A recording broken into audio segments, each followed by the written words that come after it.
So now let's talk about how COVID-19 is transmitted. And I know a lot of you have heard rumors or maybe even heard misinterpretations of the science behind how this disease is transmitted. But I do want to point out that the science behind COVID-19 is still evolving. We are learning more about this virus and this disease all the time. As we learn more information, we will share that, and so you will always have the most up-to-date information. Before I talk about the potential role that the environment might play in the spread of COVID-19, I'm going to start with one of the most confusing debates around COVID-19 transmission, and that is airborne versus droplet spread.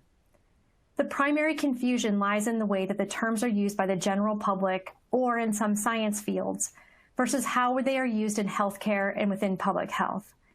In healthcare and public health, we have historically described disease transmission routes in relation to isolation precautions that are needed to prevent that spread. For example, as many of you know, in healthcare, we divide isolation precautions that relate to infectious particles being in the air into two different categories: airborne and droplet precautions. Both respiratory droplets and airborne droplet nuclei come out of the nose and mouth of infected individuals when they sneeze, cough, talk, or even when they're just breathing, although more particles are expelled when individuals are coughing or sneezing.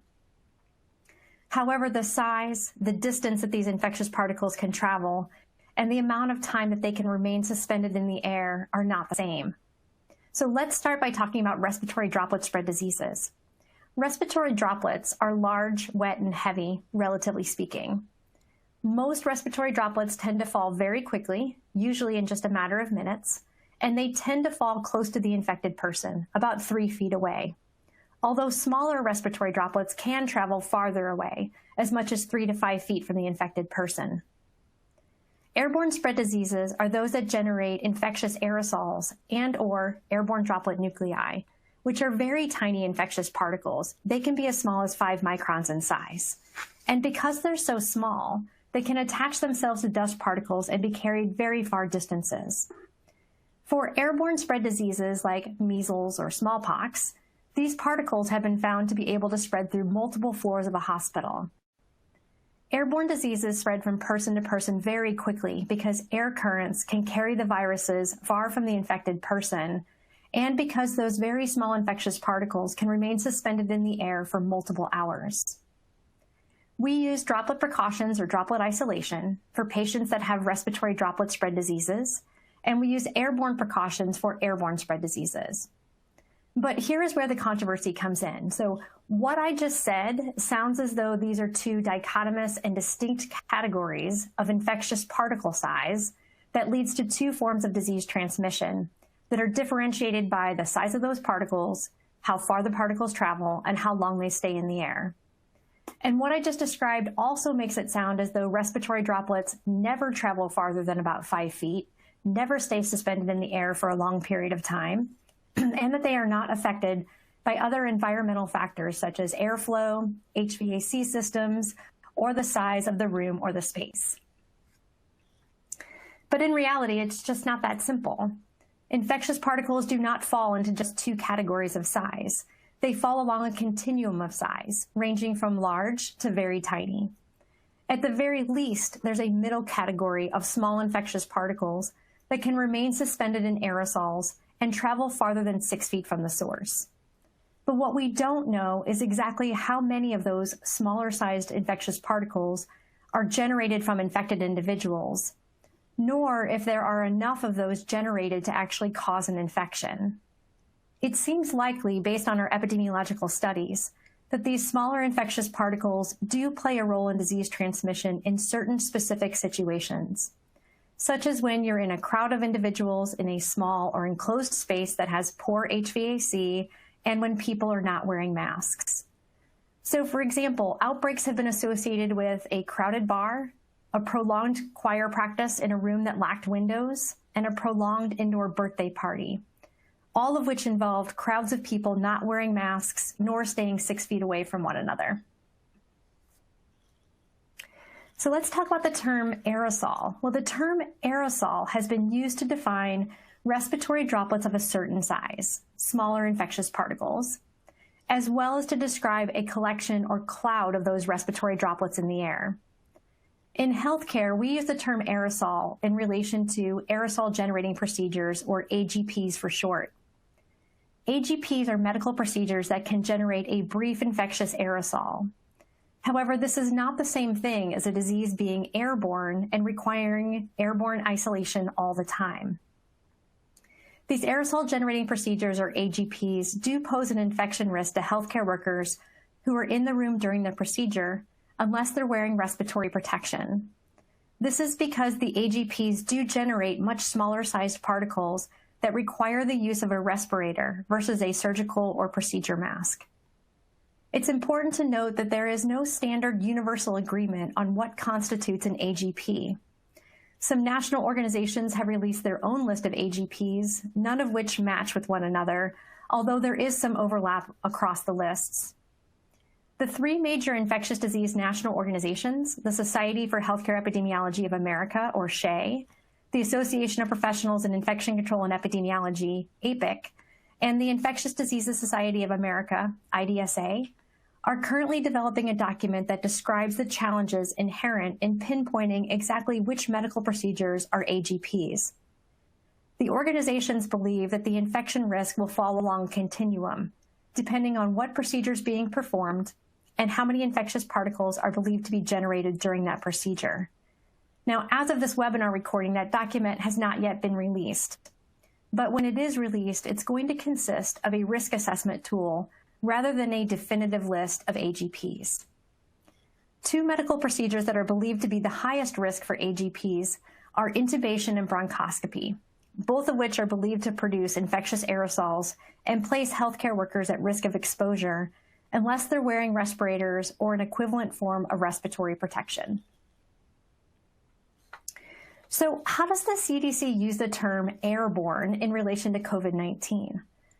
Well, according to the CDC website, the word airborne can be used to describe any size particle, a droplet, dust, or pollen, that's capable of traveling through the air.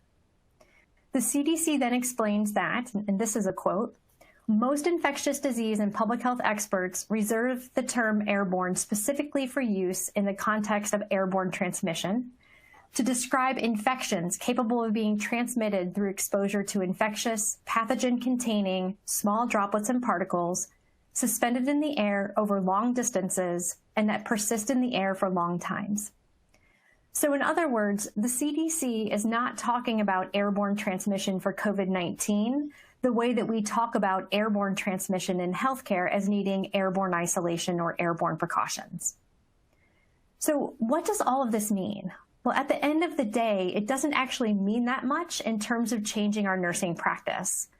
The CDC says that our epidemiological data indicates that SARS-CoV-2 is primarily spread by respiratory droplets within a short range, less than 6 feet. There is currently no evidence of efficient spread to people far away or those who enter a space hours after a contagious person has been there. The CDC is also not recommending any change in practice at this time in terms of isolation precautions or PPE. So now let's talk about the potential role of the environment in the spread of COVID-19. Some organisms can be spread by the contact transmission route. With this form of transmission, there's an intermediary contaminated environmental source between the infected person and the susceptible person. And that contaminated environmental surface is what we call a fomite.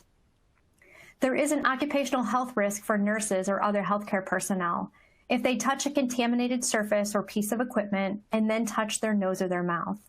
And this can happen whether you're wearing gloves or not. We call this cross-contamination or auto-inoculation, meaning that you are accidentally contaminating or infecting yourself by touching a mucous membrane, your eyes, your nose, or your mouth, while your hands are contaminated. There's also a risk that you could carry that pathogen to another patient. However, it's important to know not all pathogens can spread by contact transmission, even if they are found to exist on surfaces. Now, we're still learning about the SARS-CoV-2 virus, but based on what we know so far, the virus is believed to spread to close contacts primarily through respiratory droplets. That's the source of the 6-foot rule for social distancing. We're trying to keep people out of the range of respiratory droplets. Individuals are believed to be most contagious right before or near the time of symptom onset, although there are individuals who are asymptomatic and can spread disease. There's also evidence that there is an increased risk of virus spread during aerosol-generating procedures, as I mentioned earlier.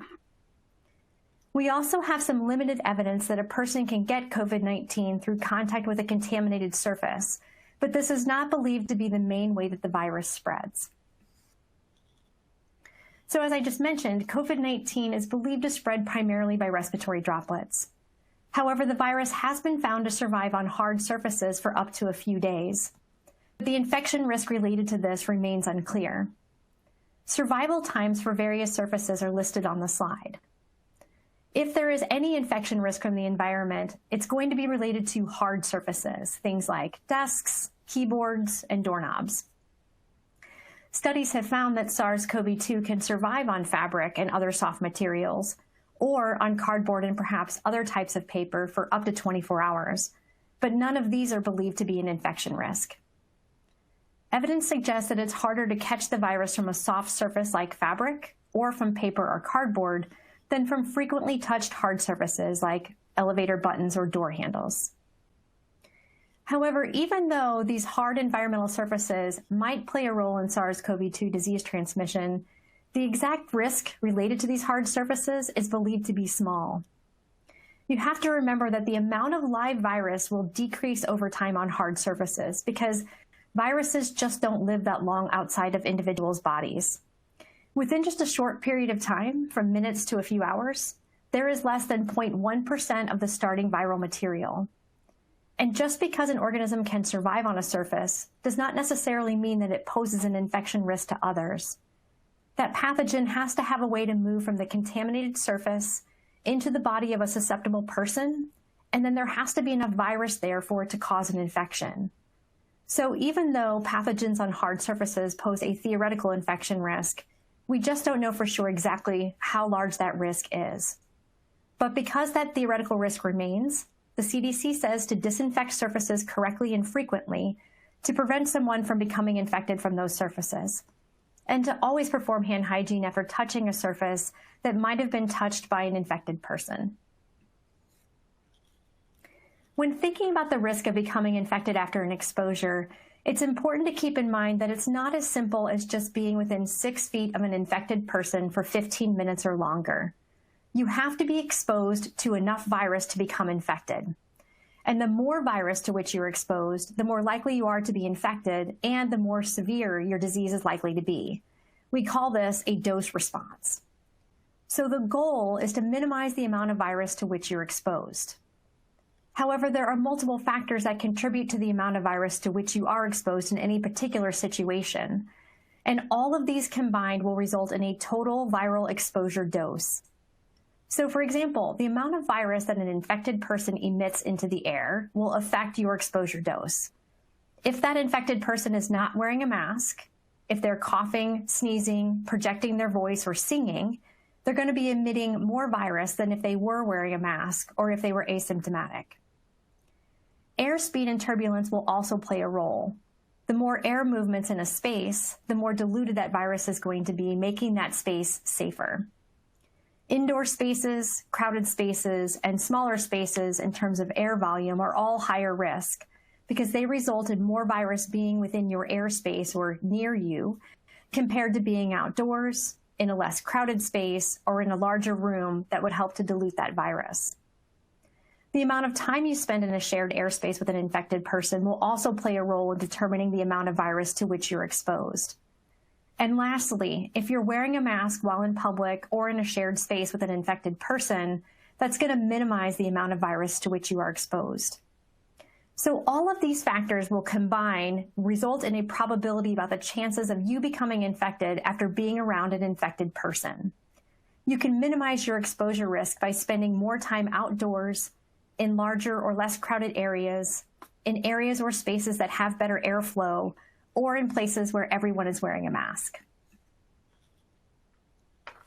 Now we'll talk about isolation and PPE for COVID-19 patients. One of the challenges in responding to an emerging infectious disease is that we don't know exactly how that disease is transmitted until we have collected sufficient epidemiological data. Therefore, isolation and PPE recommendations often change midway through an outbreak of an emerging infectious disease as we learn more about that disease. In addition, the CDC tends to err on the side of caution when deciding isolation and PPE recommendations in order to protect healthcare personnel, visitors, and other patients.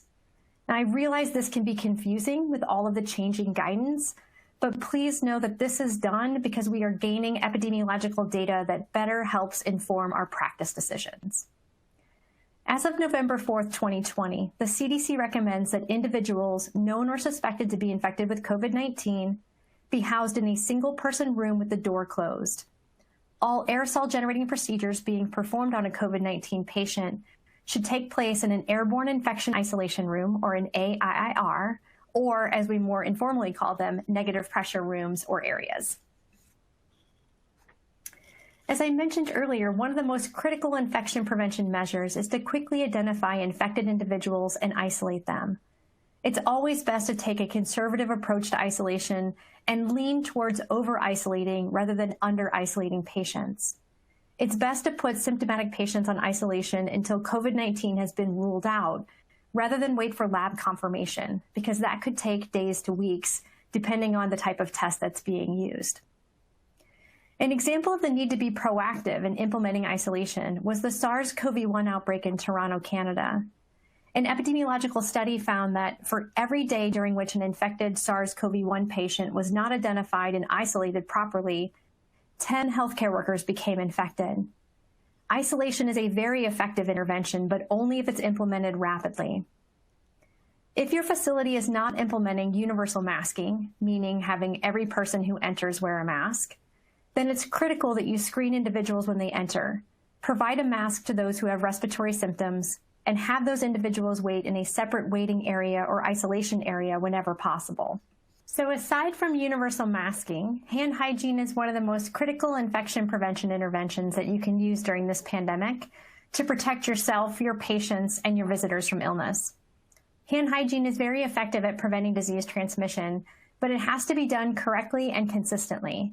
In almost all research studies that have been conducted on hand hygiene, individuals perform hand hygiene correctly only about half of the time, and that includes studies among healthcare personnel. Either individuals don't do it enough times or at the right times, or they do it for too short of a time period. Either way, this can result in the transmission of infection and autoinoculation. For COVID-19, hand hygiene is most critical before you touch your eyes, your nose, or your mouth. For proper hand hygiene, you need to either wash your hands with soap and water for 20 seconds or use an alcohol-based hand sanitizer.